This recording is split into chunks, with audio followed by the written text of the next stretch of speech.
جموں و کشمیر جوائنٹ عوامی action committee کا اہم اجلاس آج مورخہ 20 مئی 2024 مظفر آباد میں منعقد ہوا۔ اجلاس میں اتفاق رائے سے یہ واضح کیا گیا ہے کہ جوائنٹ عوامی ایکشن کمیٹی کا ایجنڈا، اس کا چارٹر آف ڈیمانڈ اور کوڈ آف کنڈکٹ روز اول سے طے شدہ اور واضح تھا، اور یہی چارٹر آف ڈیمانڈ جوائنٹ عوامی ایکشن کمیٹی کا نظریہ تھا۔ اس سے ہٹ کر نہ تو کمیٹی کا کوئی مقصد تھا اور نہ ہی کسی فرد یا جماعت کو کسی دیگر مقصد کے لیے کمیٹی کے احتجاج میں شمولیت کی اجازت تھی۔ آزاد کشمیر حکومت نے کمیٹی کے پرامن احتجاج کو کچلنے کے لیے مسلسل غیر قانونی متشدد ہتھ کنڈوں کا استعمال کیا۔ بطور خاص 11 مئی کے پرامن لانگ مارچ کو کچلنے کے لیے 8 مئی سے چادر و چار دیواری کا تقدس مجروح کرتے ہوئے کمیٹی کے اراکین کو اغوا کرنا شروع کیا۔ ایف سی پی سی اور رینجرز کو طلب کر کے مختلف شہروں میں فلیگ مارچ کر کے عوام میں اشتعال پیدا کیا۔ بے پناہ تشدد اور درندگی کے خلاف عوامی رد عمل کو کنٹرول کرنا ناممکن ہو گیا اور کمیٹی کے کوڈ آف کنڈکٹ کی خلاف ورزی کے واقعات سامنے آئے، جس کی تمام تر ذمہ داری حکومت پر عائد ہوتی ہے۔ جوائنٹ عوامی ایکشن کمیٹی کے خلاف بے بنیاد اور گھٹیا الزامات عائد کر کے انڈیا کو عوامی احتجاج کی جانب متوجہ کیا گیا، جس کے بعد انڈیا نے عوامی احتجاج کی بنیاد پر اپنے مقاصد کے لیے پروپیگنڈا شروع کر دیا۔ ضروری ہے کہ اس تمام معاملہ میں انڈین ہاتھ کے الزامات عائد کرنے والوں سے اس بابت تحقیقات کی جائے۔ جوائنٹ عوامی ایکشن کمیٹی اپنے خلاف انڈین فنڈنگ کی تحقیقات کا اس شرط کے ساتھ مطالبہ کرتی ہے کہ ایسی ہی تحقیقات انڈین ہاتھ کا الزام لگانے والوں سمیت آزاد کشمیر کے تمام اعلیٰ عہدیداران کے اثاثہ جات کی پڑتال کرتے ہوئے کی جائیں گی۔ جوائنٹ عوامی ایکشن کمیٹی کے تسلیم شدہ تمام مطالبات، معاہدوں اور 4 فروری کے نوٹیفیکیشن پر عمل درآمد سے انکار کے باعث 11 مئی کے لانگ مارچ کا اعلان ہوا۔ امن اور وسیع تر عوامی مفاد کے پیش نظر حکومت پاکستان کے نمائندوں کی جانب سے براہ راست رابطہ کے بعد راولہ کورٹ میں جوائنٹ عوامی ایکشن کمیٹی نے فوری عمل درآمد کے لیے کم از کم 3 نکات کے نوٹیفیکیشن کے فوری اجرا پر لانگ مارچ ختم کرنے کا موقف دیا،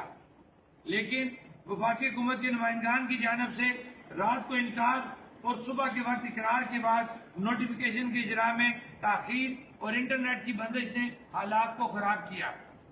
واضح رہے کہ راولہ کورٹ میں رات کو مذاکرات کے بعد کمیٹی کے ساتھ مزید کسی قسم کے مذاکرات نہ ہوئے، صرف نوٹیفیکیشن طے شدہ امور کے مطابق اجرا کے لیے فون پر رابطہ ہوتا رہا۔ اس تمام تر تاخیر اور رینجر کی مظفر آباد میں آمد کے بعد مظفر آباد میں 3 بے گناہ نوجوان شہید ہوئے۔ رینجرز کو بلانے اور مقامی انتظامیہ کی رہنمائی اور معاونت کے بغیر نہتے شہریوں پر بے دریغ فائرنگ کی تمام تر ذمہ داری آزاد کشمیر حکومت، بالخصوص وزیر اعظم اور وزیر داخلہ آزاد کشمیر پر عائد ہوتی ہے۔ لہذا جوائنٹ عوامی ایکشن کمیٹی مطالبہ کرتی ہے کہ آزاد کشمیر حکومت کی جانب سے تشدد کو ابھارنے والے تمام اقدامات جو 8 اور 13 مئی 2024 کے درمیانی عرصہ میں پیش آئے اور جس میں بے گناہ انسانوں کا خون بہایا گیا، کی مکمل تحقیقات کے لیے ہائی کورٹ کے ججز پر مشتمل جوڈیشل کمیشن کا قیام عمل میں لایا جائے، جو تمام واقعات بشمول ڈوڈیال کے واقعات، پولیس آفیسر اور مظفر آباد کے نوجوانوں کی شہادت کی مکمل تحقیقات کرے۔ وہ تمام حل طلب معاملات یکسو کیے جائیں جنہیں حل کرنے کی ذمہ داری حکومت پاکستان کے نمائندگان نے دوران مذاکرات اٹھائی۔ آزاد کشمیر میں نیشنل گرڈ کے قیام عمل میں لایا جائے اور آزاد کشمیر کو لوڈ شیڈنگ فری زون قرار دیا جائے۔ نیز تمام ہائیڈل پروجیکٹس کے متعلق ہائی کورٹ کے فیصلہ مرہ 15 نومبر 2019 پر من اور عمل درآمد کیا جائے۔ محکمہ برقیات اور محکمہ خوراک میں ہونے والی کرپشن، بے ضابطگیوں اور صارفین کو لوٹنے کے خلاف آزاد کشمیر ہائی کورٹ کے معزز ججز پر مشتمل جوڈیشل کمیشن قائم کیا جائے۔ تمام حکمران طبقات کی مراحت ختم کی جائے اور اس حوالہ سے قانون سازی کی جائے۔ حکومت آزاد کشمیر کی جانب سے